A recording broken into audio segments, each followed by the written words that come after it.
News 14 सच के साथ। चलो ना, काय को व्यत्यय करता है। डाउन नहीं, डाउन करने का क्या है, वो तुम वो ऊपर करो।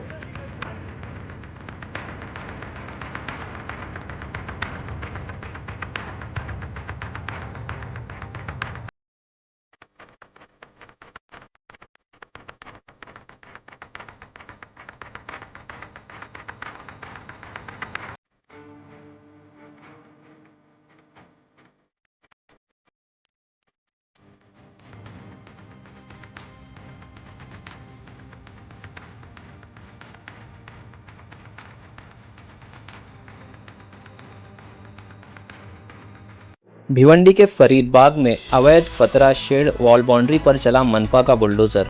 शिकायतकर्ता की शिकायत पर कार्रवाई। प्रभाग समिति 1 के सहायक आयुक्त ने हटवाया अवैध निर्माण।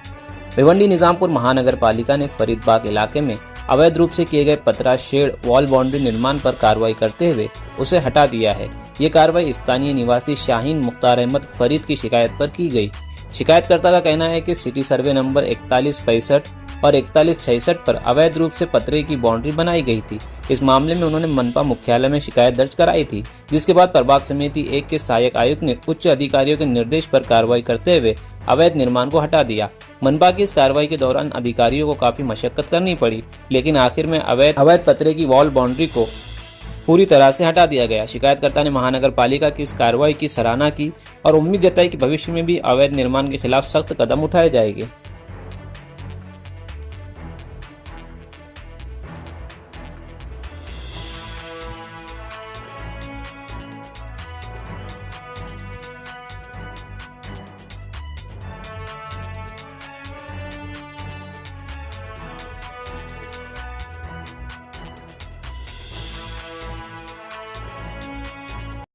देखिए कि ये सर्वे नंबर जो है 98/2 सिटी सर्वे नंबर है 4165।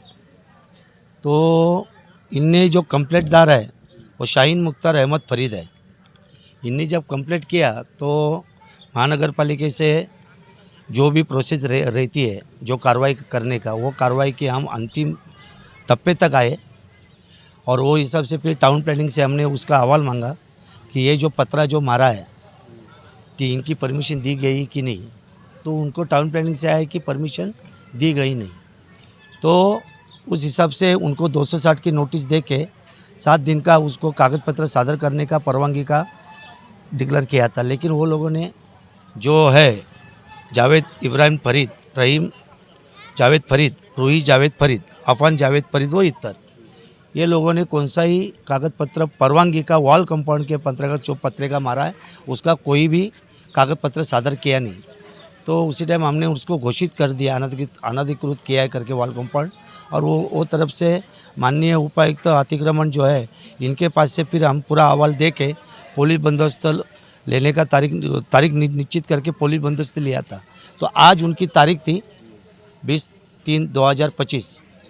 लेकिन उस टाइम हम कार्रवाई करने आए तो शहर विकास के हमारी जो है रवि यादव वो पुलिस स्टेशन में बैठे थे। वो सुबह 10:15 बजे गए, लेकिन अभी तक पुलिस बंदोबस्त आया नहीं है। जब हमने बिगर पुलिस बंदोबस्त नहीं आया तो लेकिन हमने कार्रवाई चालू की थी। लेकिन जो है जावेद यहाँ के जो जिनके नाम के तकरार है वो लोगों ने आके जेसीबी के आके काम रुकवाया है। शासकीय प्रशासकीय काम में उसने 48 निर्माण किया है और काम अभी तक रुका है कार्रवाई करने का। मैं अभी यहाँ पे ही हूँ, जब तक पुलिस बंदोबस्त मिलेगा नहीं तब तक मैं यहाँ से जाऊँगा नहीं। और हाँ, वहाँ पे बांधकाम होने वाला है तो उसका उनके पास परमिशन है, तो परमिशन के लिए हाँ पतरा मारा तो उसमें क्या तकलीफ है? नहीं साहब, परमिशन दिया है, वो बोलते परमिशन दिया, लेकिन हमारे पास कोई कागज़ आया नहीं है। और उनको परमिशन मिला भी है तो हमारा उनके परमिशन के विरोध में कोई नहीं है। आपने पुलिस से बंदोबस्त मांगा। तो उसके बाद भी पुलिस ने टाइम दिया था आपको? नहीं दिया नहीं ना। अभी 20 तारीख को अभी वहाँ पे अभी तक आदमी बैठे थे हमारे, कोई आया नहीं। और अतिरिक्त आयुक्त और उपायुक्त अतिक्रमण इनके हमेशा निर्देश रहते हैं कि अनाधिकृत बांधकाम के ऊपर कार्रवाई होना चाहिए और वो डीपीएल पूरा करके होना चाहिए। तो हमने पूरा प्रक्रिया पूरा करके ही कार्रवाई आज की निश्चित हुई थी। जी, मेरी मम्मी थी अर्जीदार। ये जगह जो है फरीद बाग की, ये मेरे नाना की प्रॉपर्टी है, इब्राहिम फरीद। हाँ, इब्राहिम फरीद की जो प्रॉपर्टी है, इसमें मेरी मम्मी, उनकी बहनें जो हैं ऐसे, और उनके भाई एक जावेद फरीद, ये सब साथ में हिस्सेदार हैं। अब ये एक पूरी समायक जगह है। समायक जगह के वर्बल डिस्ट्रीब्यूशंस हुए हैं, लेकिन एज सच बाउंड्री कायम नहीं हो पाई है। अब उसके हिसाब से ना परमिशन मिली थी पतरे लगाने की, और उसके अलावा उनको जो अलॉटेड जगह है उससे उन लोग एक्सीड कर रहे थे उस चीज़ में।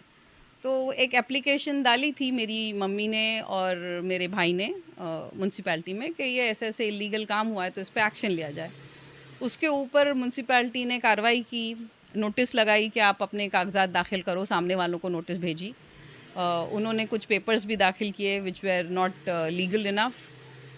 फिर उसके बाद में उनको फिर से नोटिस गई कि आप अपने हिसाब से पतरे निकाल लीजिएगा, और नहीं तो हम आके उस पर कार्रवाई करेंगे। ऐसे ये चीज़ 3 महीने चली, जो काफ़ी मेरे हिसाब से तो काफ़ी डिलेड प्रोसेस था।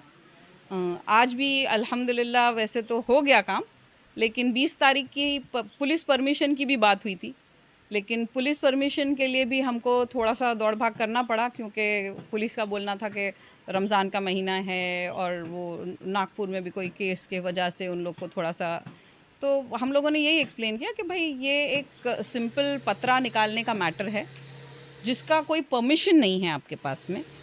और परमिशन नहीं है ऐसा हम वर्बली भी नहीं बोल रहे, हमारे पास लेटर है फ्रॉम द परमिशन डिपार्टमेंट कि उन्होंने इस पर्टिकुलर साइट पे कोई किस्म की ना बाउंड्री की, ना कंस्ट्रक्शन की, ना परमिशन ली है और ना परमिशन की एप्लीकेशन की है। तो जब इतना क्लियर कट मामला है, तो जब एक इलीगल स्ट्रक्चर है तो आपको डिमोलिश करने में कोई उस पर हर्ज नहीं हो सकती। तो अल्हम्दुलिल्लाह पुलिस बंदोबस्त भी वक्त पर मिल गया, और जो उसका फाइनल आउटकम है वो पतरे निकल गए। इसमें मेरा काफ़ी लोगों ने काफ़ी मदद भी की। कपिल मिश्रा मेरे भाई हैं, वो उन्होंने भी काफ़ी इस चीज़ में मेरी मदद की, पुलिस में एप्लीकेशन करने की, म्यूनसिपैलिटी में एप्लीकेशंस करने की। तो on the whole this is the whole case, that's it. कार्रवाई के दौरान वहाँ पर एक शख्स ने कार्रवाई को रोकने की कोशिश करी, जेसीबी के आगे आकर कुछ पेपर्स दिखा रहे थे, वो क्या मामला? उस वक्त मैं तो थी नहीं वहाँ, लेकिन मेरे हिसाब से तो वो मोस्ट प्रोबेबली अफ़ान फ़रीद होंगे। वो हमारे मामू के लड़के हैं, मेरे मामूज़ाद भाई हैं, और उनको यकीनी बात है कि कोई अगर पतरे लगाया तो चाहेगा कि नहीं टूटें, वो उस पर रोक हो, तो वो उसी सिलसिले में उसको रोकना चाह रहे होंगे। अब पेपर्स क्या दिखाए तो वो तो मैं देखी नहीं हूँ, तो मैं बता नहीं सकती आपको कि वो एग्जैक्टली क्या पेपर्स थे। तो पतरे लगाने वाले का फरीद, वो क्या नाम है? अफ़ान फ़रीद। अफ़ान फरीद वो थे? जी, वो अफ़ान फ़रीद थे। वो कह रहे थे कि भाई ये प्लॉट उनकी मदर को अलॉट हुआ है, बाकी जो ओपन प्लॉट अभी सामने पड़ा हुआ है इसके अंदर बाकी लोगों का हिस्सा है, वो कितनी सच्चाई है उसके अंदर? पहली चीज़ तो ये कि उनकी मदर को अलॉट नहीं हुआ है। मैंने जैसे आपको बताई कि there is a verbal distribution कि हाँ, वो प्लॉट जो है वो उनके फादर को अलॉट हुआ था। और इसमें सच्चाई की आप बात बोलो तो ये है कि हाँ, ऑफ कोर्स वर्बली सब डिस्ट्रीब्यूशन हुआ है, लेकिन वर्बल डिस्ट्रीब्यूशन से काम तो नहीं हो सकता। अब उन्होंने मोजनी भी करवाई, आप इतना समझो कि मोजनी करवाई है। आपको बताऊँ मैं, अगर मेरे पास RTI के पेपर्स भी निकाले हैं मैंने, जितनी बहनें हैं, जितने लोग हैं, उनका सबका पता उनके ही घर का है। 13 निज़ामपुर भिवंडी, यानी वो मेरी मम्मी शाहीन फ़रीद हो, नसरीन फ़रीद, परवीन, यास्मीन फ़रीद जो बेंगलोर में रहते हैं, उनकी अपनी सगी बहन का पता उन्होंने नहीं डाला मोजनी कराते वक्त। उन्होंने सारे एड्रेसेस अपने घर के डाले, विच शोज़ कि भाई उनको नहीं बताना था किसी को कि भाई हम वो कर रहे हैं। उसकी ज़रूरत नहीं थी, क्योंकि उनको थोड़ा सा अपने हद से आगे बढ़ के लेना था। वहाँ पे उनको प्लॉट दिया गया है 575 स्क्वायर यार्ड्स का। कंस्ट्रक्शन ऑलरेडी 640 पे था। आगे बढ़ा के अभी पतरे उन्होंने बांधे 700 कुछ पे, 750 समथिंग पे उन्होंने कंस्ट्रक्शन किया। तो ये ऑन द होल 575 से बढ़ते बढ़ते और आगे जा रहे हैं। तो यकीनी बात है, अभी सामने वाले अभी हम हैं, तो हमको तो उस पर कुछ ना कुछ, जब ऐसी बात नहीं कि हमने उनसे बातचीत करने की कोशिश नहीं की।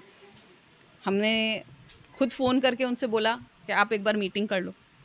फिर मेरे भाई ने उनको बोला कि बैठ के बात करते हैं, वकील के थ्रू हमने संदेशा पहुंचवाया कि बैठ के बात कर लेते हैं, लेकिन सामने वाले बैठ के बात करने राज़ी ही नहीं हैं। तो क्योंकि कोई बीच का रास्ता तो वैसे बात करके ही निकलता है। अल्हम्दुलिल्लाह, अल्हम्दुलिल्लाह। एंड जितना भी हो, मैं तो मतलब रमज़ान में भी अगर मैं दुआ भी करती थी तो मैं यही करती थी कि अगर मुझसे कोई गलती हो रही है अल्लाह तो ना हो, लेकिन अगर मैं हक़ में हूँ, हक़ का साथ दे। अल्हम्दुलिल्लाह अल्लाह ने, और मैं तो बोलूँगी बाकी दूसरों ने भी, काफ़ी लोगों ने हक़ का साथ दिया और अल्हम्दुलिल्लाह जो हक़ का था वो सही हुआ।